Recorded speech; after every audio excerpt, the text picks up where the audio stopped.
Hi, I'm Lynn. And I'm Amanda. And this is the Pursuit of Badasserie, the podcast. This podcast is all about taking action and creating that badass business abundance and life that you want. Where we share stories, laughs, wins, and epic fails to show you the whole picture of the entrepreneurial journey. It's not just unicorns and rainbows, people. Jump on and follow us through this raw and witty roller coaster, where we get down and dirty and go behind the scenes of life and entrepreneurship. Get on it, get over it, and get after it. Hi, I'm Lynn. And I'm Amanda. Welcome to the Pursuit of Badasserie, the podcast. We are back again with another episode focused on sales. Our book is out. We're really excited about it. And we have another special guest with us today. Absolutely. Adrian from the UK. We're really stoked to have you today. Adrian comes with 40 plus years of experience in the sales department. So we're really excited because I'm sure you have some old school stuff and some new school stuff that you can share with us today. Welcome, Adrian. Hi there. Yeah, my name's Adrian Talbot, and I was love to see you all. And hopefully what I say could be of use and of help to you all. Excellent. So let's dive right in. How did you get started in sales? That's quite intriguing, actually. I dropped out of Oxford. I was a punk who moved up to London and ended up living in a squat. And on the dole, not having any money. And I saw an advert in the Evening Standard saying earn £50,000 a year, which I thought, well, that sounds good. So I rang up and was invited to go to an interview about 4 o'clock on Friday afternoon on Tottenham Court Road. So I turned up for the interview. And this chap, Steve Day, was interviewing me. And he said, look, sorry about this, Adrian. I've got a brief meeting to go to. But do you smoke? And I went, yes. He said, no, I have a cigarette. I went, okay. Comes back 5 minutes later and said, look, really sorry about this. The meeting's going on longer than I expected. Do you drink? And I went, yes. Here's 4 beers and help yourself to cigarettes. This went on for about an hour.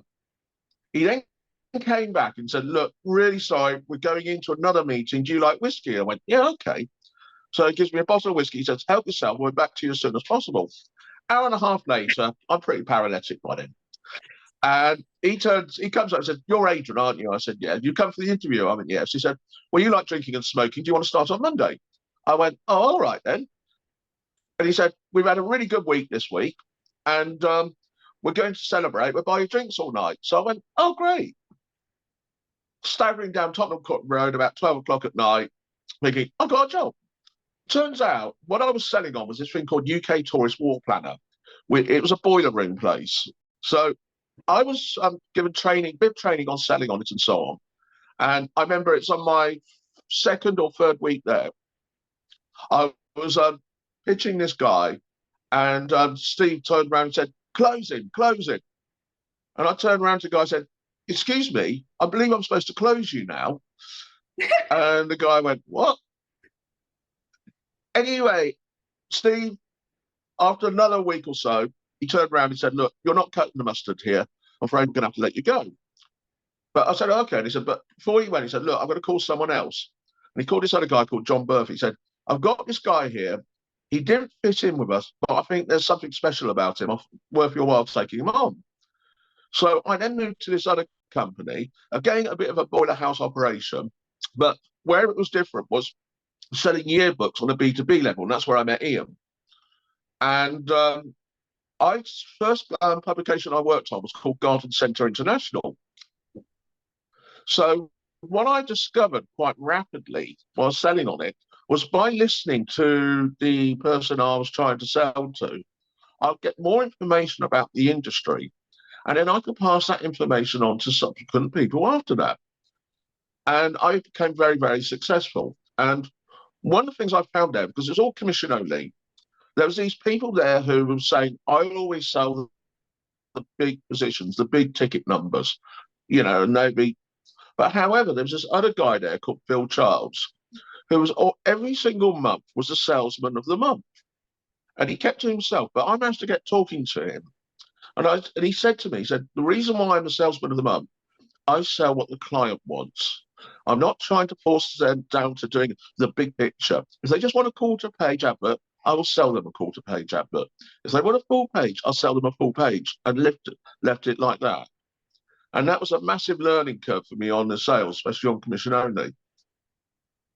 I love that. There were so many little nuggets in there, and a funny story. Did you ask for a Bob whiskey to go as your parting gift to the next place? I love that. However, I love that you compounded the knowledge, right? So you compounded the knowledge. So every time you learn something and listen to somebody else, you would use it when it was applicable for the next client. And then also, really listening to the client, what their needs are, and matching the right. I'm sure that also, I know in positions, and I believe your position currently, where you can get reoccurring or have those relationship clients versus just a transactional client, that kind of thing helps because you're not just selling them up the creek. You basically, it's a consultancy. Whenever you're selling something, you're not there to specifically say, I want to get money out of you. You're there to say, I want to do business with you. I want to work with you. You're my client. I'm your supplier. But there's a two-way street. And the relationship then carries on because you're imparting information. You're giving, it's both ways. Absolutely. I think that's so important to note in your sales relationships, is that it isn't just give me your wallet and move on to the next person. It's how can I help you? What service can I give you to make your life easier, like make your life better? What is it you're looking for? And then give them that item rather than trying to constantly upsell just because of the commission or push them in towards a product or a service that's hot right now, but isn't necessarily what they need. And that's really important to maintain that relationship of truly listening and understanding what they need. For example, you have a greengrocer and you're the salesperson for that greengrocer, and they suddenly want you to sell bananas. They said, apples go well, but we need to sell the bananas. So a customer comes in, says, I want 6 apples. Oh, would you like some bananas instead? You're going to lose the sale. If you turn around and say, well, look, we're doing a special deal, I can sell you 6 apples, but I'll put in 2 bananas with that as well, and then cost the price on that, you've done both jobs at the same time and the client's happy. Absolutely. I love that. What do you, because you've been in the industry for 40 years, sales, and that's like, I mean, I love sales. I haven't necessarily been in sales that long. What would you say maybe the biggest lesson that you've learned in sales? The biggest lesson? Yes. Never give up. Be persistent, patient, polite, but always try and find a different angle or reason why they should be with you. Keep up to date, very knowledgeable, not just on your product, but on their industry. Being someone that they would want to listen to.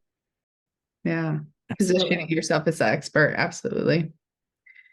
So what do you love or dislike? We'll take either. Most about sales. I always love getting a deal in, especially on a new client. But I'm very happy when I'm finding clients who are very happy with me and what they're doing. What I dislike is where you've got something right, you've got something perfect that fits in, but the said person who's supposed to make a decision refuses to listen to you, has made up their own decisions without any understanding of the industry or anything like that. And I think basically what I dislike is ignorance, to be honest with you. Yes. It's always really difficult when you see what they need and it's what they need and they just can't come around. And I mean, and ultimately it is their choice, but it's always tough to see it and not be able to help that person out and get there. That's always a tough one.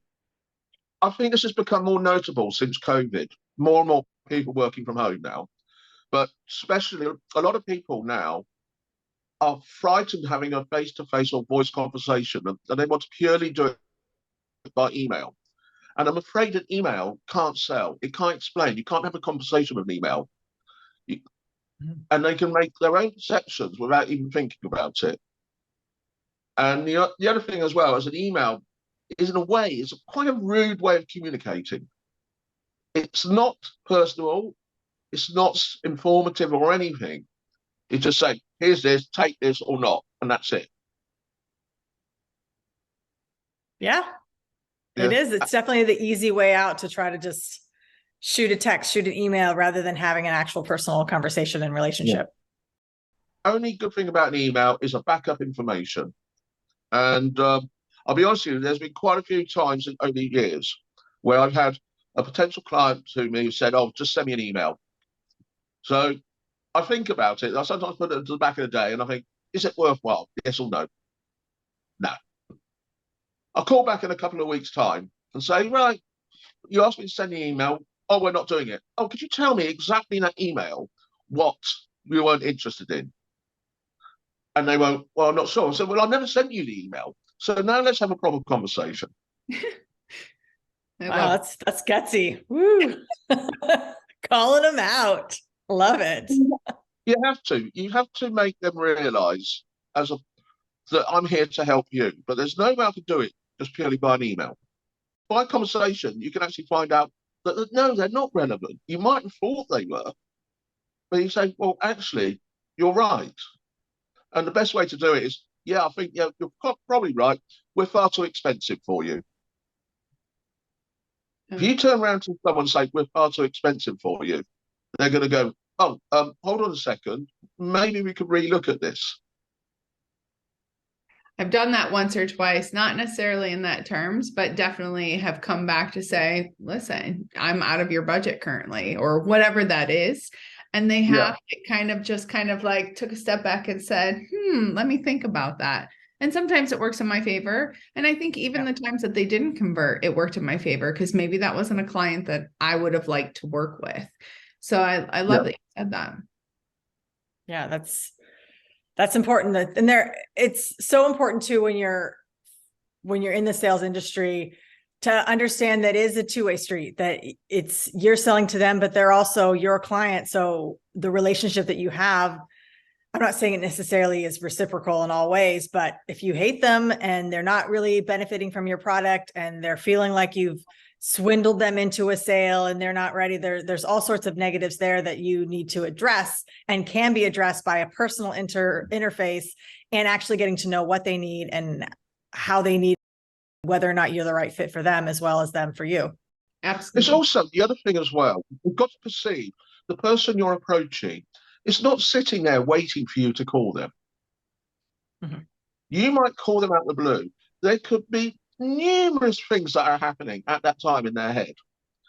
And you've got to realize, oh, do I need to back off and say, sorry, I caught you at the wrong time. When would be a good time to call you?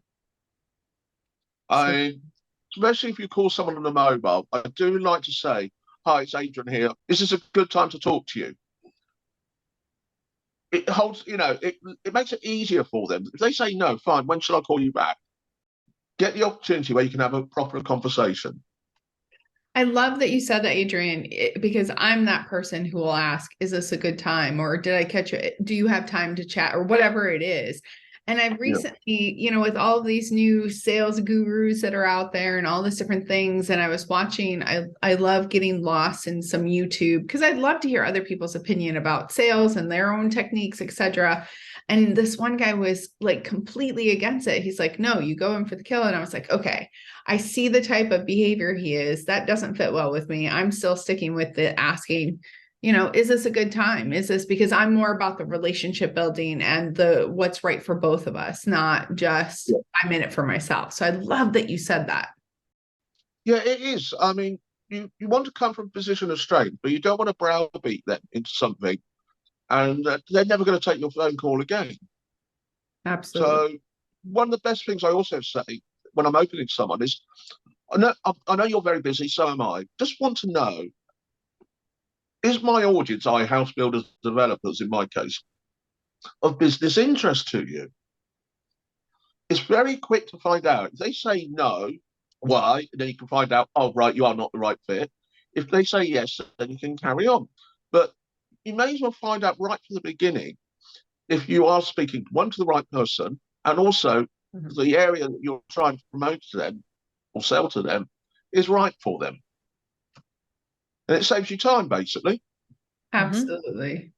I love that. It's kind of like when, especially in when I have my security business, I'd flat out ask people, what's your budget? Like, what is your budget? Because if you don't have, and that's a hard question for a lot of people to ask. Same with, even though those questions that you just proposed might not be that difficult for a lot of people, it is like, listen, are you in the market, or is this of interest to you?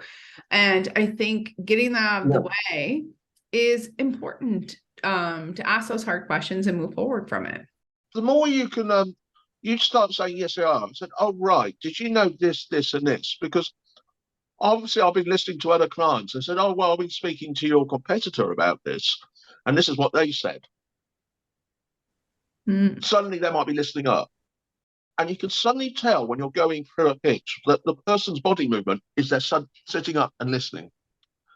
You can instinctively work it out that they are suddenly, you've got them as an audience. No, absolutely.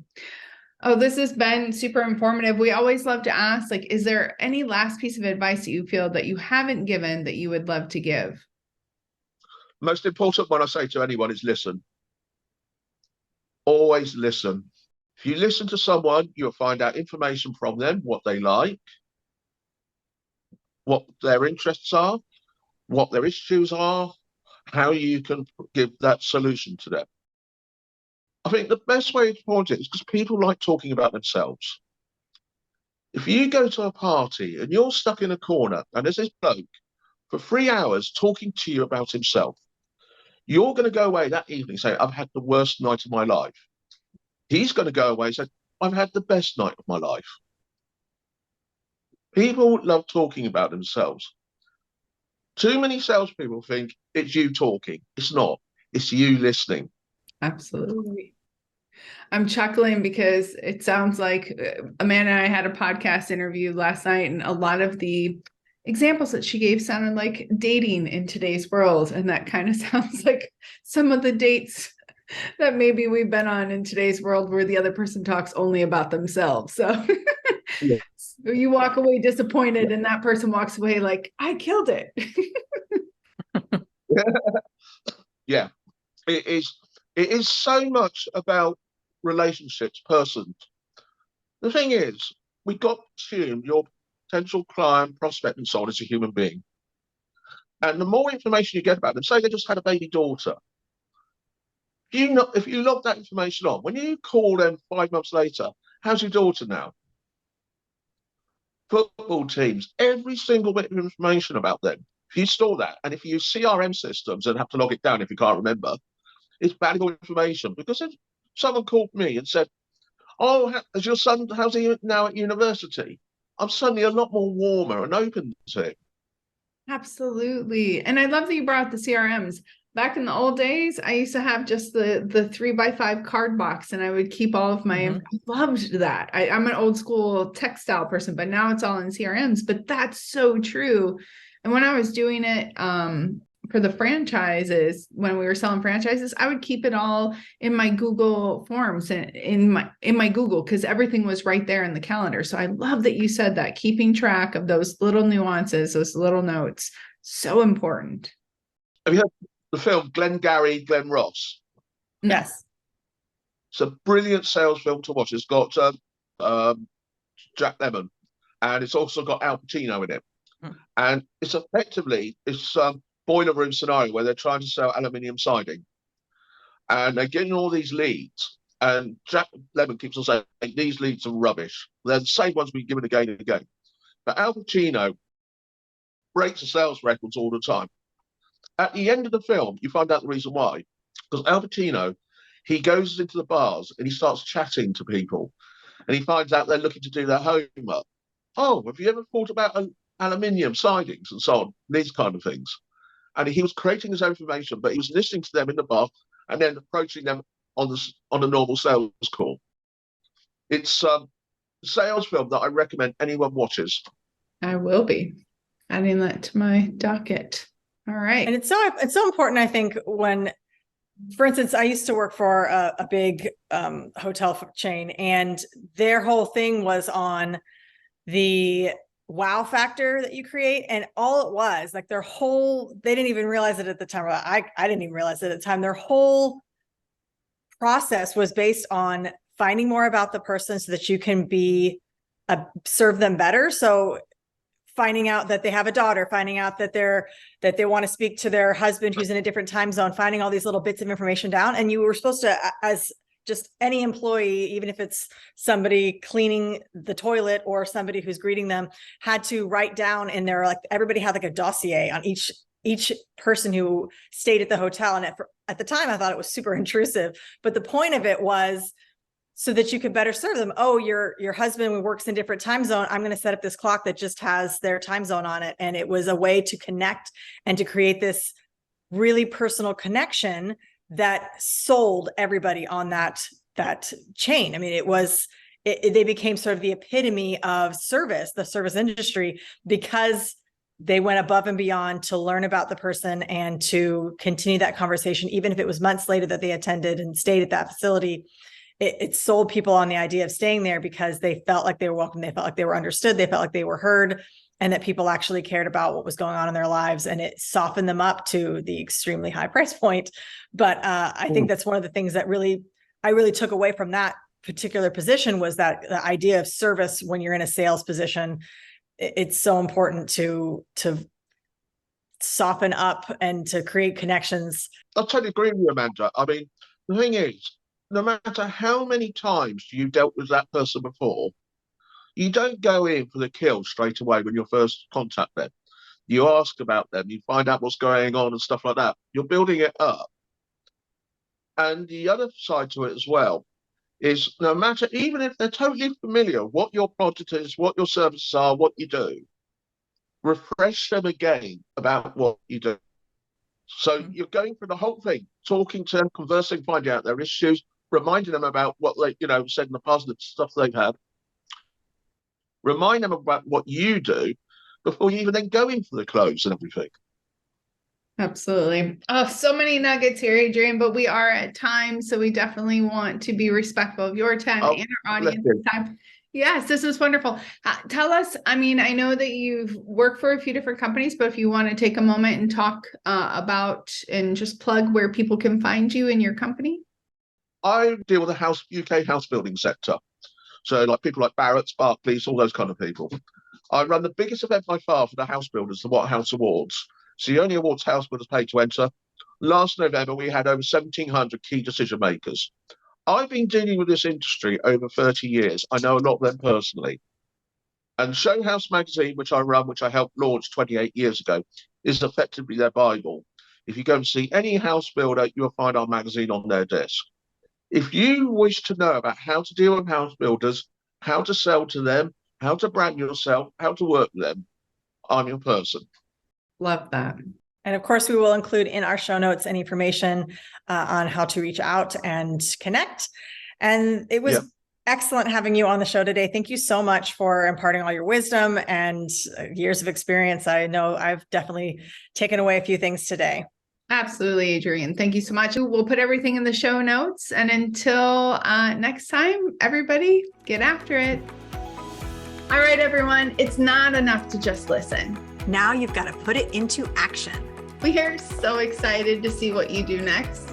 If you enjoyed our show, please leave us a review on iTunes. And to find out more about what we're doing, visit us at thepursuitofbadasserie.com.